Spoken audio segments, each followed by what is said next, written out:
लाख घरों के house number 00000 अथवा 000/।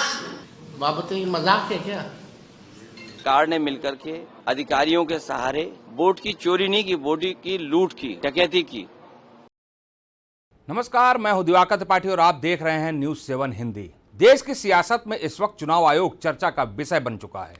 किसी भी लोकतांत्रिक देश में इलेक्शन कमीशन की अगर विश्वसनीयता पर सवाल उठने लग जाएं तो यह गंभीर विषय बन जाता है। कुछ ऐसा ही हो रहा है इस वक्त देश की सियासत में भी।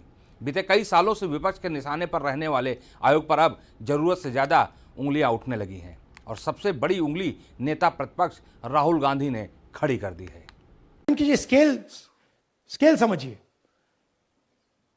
एक असेंबली में तकरीबन 12 से 15% वोट इन्होंने मैन्युफैक्चर कर दिया। तो अगर चुनाव में 2-3%, 4% की मार्जिन चल रही है तो वो तो गया, राइट। और हमने ऐसा पैटर्न आइडेंटिफाई किया है देश में, जहां पे एक सीट पे धड़ाके से बीजेपी स्वीप करती है या 2 सीटों पे धड़ाके से स्वीप करती है। बाकी सीट में नेचुरल कंपटीशन चल रहा है और फिर सडनली एक सीट में जैसे यहां हुआ स्वीप हो जाती है और पूरा चुनाव चला जाता है।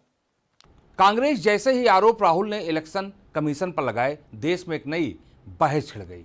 तमाम विपक्षी दल एक साथ राहुल के साथ सुर में सुर मिलाते हुए देखे जाने लगे। सपा प्रमुख अखिलेश यादव भी राहुल के लगाए गए आरोपों से सहमत नजर आए। आज जब अखिलेश सदन पहुंचे तो उन्होंने भी यूपी में हुए उपचुनाव को लेकर सवाल खड़े कर दिए। चुनाव आयोग पर पहली बार उंगली नहीं उठ रही है, कई बार उंगली उठी है और विशेषकर उत्तर प्रदेश के चुनाव को लेकर के कई बार समाजवादी पार्टी ने अपनी बात रखी है। पिछली बार जब उपचुनाव था और उपचुनाव में जो धांधली हुई उसको लेकर के भी शिकायत की गई कि किस तरीके से सरकार ने मिलकर के अधिकारियों के सहारे वोट की चोरी नहीं की, वोट की लूट की, डकैती की और जो समाजवादी पार्टी के नेता कार्यकर्ता आते थे उनको फोर्स से रोका जाता था, पुलिस रोकती थी। बूथ के अंदर प्राइवेट ड्रेस में पुलिस वोट डाल रही थी। अधिकारी जात के आधार पर पोस्टिंग पाए थे और उन्हें निर्देश थे कि भारतीय जनता पार्टी को किसी भी परिस्थितियों में आपको जिताना है। यूपी में महज 2 साल बाद चुनाव होने हैं। ऐसे में अखिलेश ने अभी से चुनाव आयोग को घेरने की रणनीति तैयार कर ली है। आज विपक्षी दल दिल्ली में सदन से लेकर चुनाव आयोग की बिल्डिंग के सामने जाकर अपनी गूंज से आयोग की अट्टालिकाओं को हिलाने का मन बना चुका है।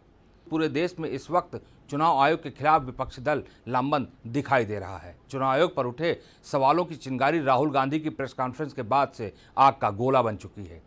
इस मुद्दे पर विपक्ष के तमाम दल एक ही छत्र तले नजर आ रहे हैं। यही नहीं, बिहार में हुए SIR सर्वे को लेकर भी कई तरह की विसंगतियां फैलने के विपक्षी दलों द्वारा आरोप लगाए जा रहे हैं, जिससे बिहार में भी इस वक्त सियासत अपने पूरे उरूज पर नजर आ रही है।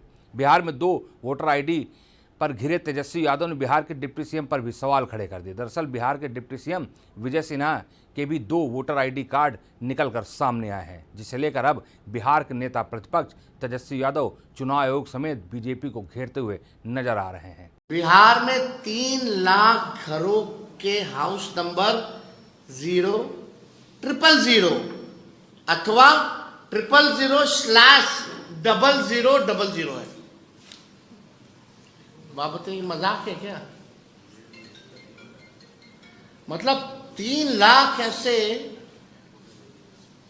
घरों के हाउस नंबर है जिनका 000 अथवा 00/000 है। ये मजाक है? ये कौन सी SIR प्रक्रिया है? तो हमको लगता है कि विजय सिन्हा जी और इलेक्शन कमीशन को कम से कम इलेक्शन कमिश्नर को ईगो में। फिलहाल चुनाव आयोग इस वक्त सवालों के घेरे में है। विपक्ष तगड़ी फील्डिंग करके इलेक्शन कमीशन पर सवाल खड़े कर रहा है। बिहार से लेकर दिल्ली तक इस पर संग्राम भी जारी है और अब तो यूपी में हुए उपचुनाव पर सपा प्रमुख अखिलेश यादव भी सवाल खड़े करने लगे हैं। देखना ये होगा कि चुनाव आयोग अपने ऊपर उठने वाले सवालों को कैसे खत्म करेगा। इस खबर में इतना ही। देश दुनिया की तमाम खबरों के लिए आप बने रहिए न्यूज़ 7 हिंदी के साथ। नमस्कार।